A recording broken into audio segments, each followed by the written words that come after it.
Ya, alam nashrah laka sadrak wa wada'na anka wizrak alladhi anqadha dhahrak wa rafa'na laka dzikrak. Kata Allah, Muhammad, lapangkan hatimu, lapangkan. Makanya kalau lapang, seberat apapun beban itu akan terasa ringan, termasuk beban yang membuat pundakmu berat. Seperti angkat berat kan, ya, angkat beban itu begitu diangkat kan semua berat ya, dari kepala. Makanya ketika barbelnya diangkat wajahnya merah ya kan, kakinya jitan, tangannya susah, semua berat. Itu dilukiskan kata Quran, ada orang yang akan menanggung beban kehidupan saking beratnya, dari kepala pusing sampai kaki lunglai. Tapi kalau hatinya lapang, itu akan terasa ringan. Ringan.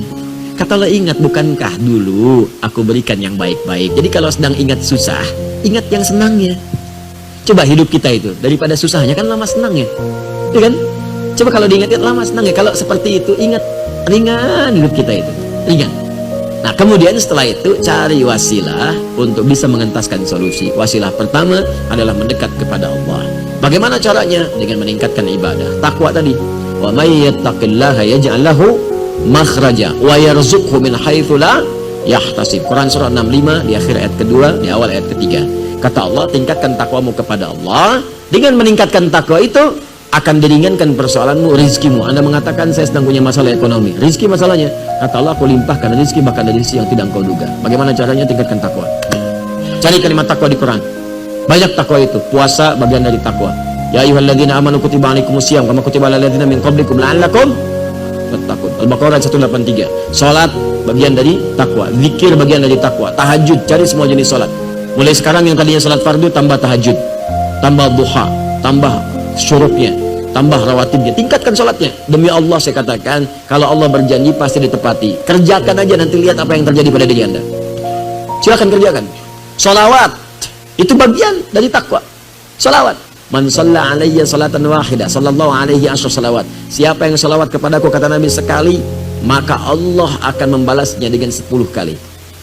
Ya. Sholawat pada Nabi, memuji Nabi, muliakan Nabi. Sholawat itu tanpa putus.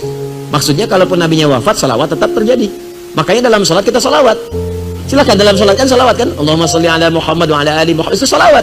Jadi ketika kita sedang bersalawat, Allah berikan salawat. Salawat kita kepada Nabi itu beda dengan salawat Allah kepada kita. Awas, salawat maknanya dari Allah itu, salawat dari Allah maknanya satu, bisa ampunan dosa. Kedua, pemberian rahmat. Ketiga, pengabulan doa. Di orang yang banyak salawat, salawat Muhammad, dalam hidupnya banyak salawat, itu oleh Allah akan diberikan kemudian penjagaan. Ya, diampuni dosa, artinya dijaga dari maksiat, diberikan rahmat, dijaga dari yang mengganggu. Ahli salawat. Makanya itu bagian dari wasilah. Quran surah ke-5 ayat 35. Ya ayyuhalladzina amanu ittaqullah. Ya orang-orang beriman, bertakwa kepada Allah. Wabtaghu ilaihil wasilah. Cari wasilah, tawassul untuk mengentaskan persoalanmu. Dengan doa, dengan sholawat, dengan sholat, dengan macam-macam. Dan sholawat itu jamaah dari kata sholat. Jamaah dari kata sholat. Makanya saat Anda haji ada bus sholawat, bis sholawat.